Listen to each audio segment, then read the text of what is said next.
एक बार भगवान गौतम बुद्ध अपने शिष्यों के साथ किसी पर्वतीय स्थल पर ठहरे थे।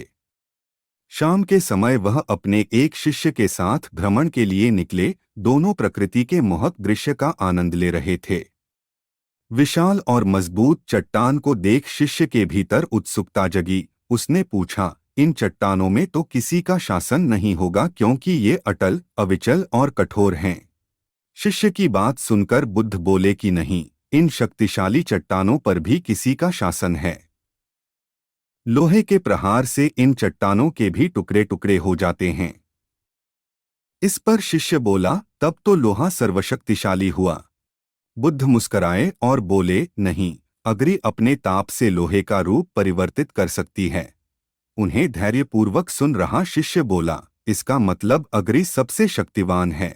बुद्ध ने फिर उसी भाव से उत्तर दिया, नहीं, जल अग्नि की उष्णता को शीतलता में परिवर्तित कर देता है तथा अग्नि को शांत कर देता है। शिष्य कुछ सोचने लग गया। बुद्ध समझ गए थे कि उसकी जिज्ञासा अब भी पूरी तरह शांत नहीं हुई है। शिष्य ने फिर सवाल किया, आखिर जल पर किसका शासन है?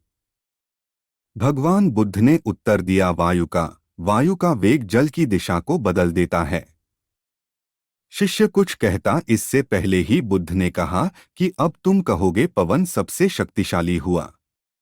नहीं, पवन सबसे शक्तिशाली नहीं है।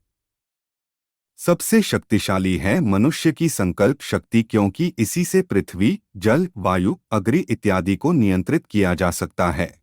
जीवन में कोई भी महत्वपूर्ण कार्य संकल्प शक्ति के बगैर असंभव है, इसलिए अपने भीतर संकल्प शक्ति का विकास करो।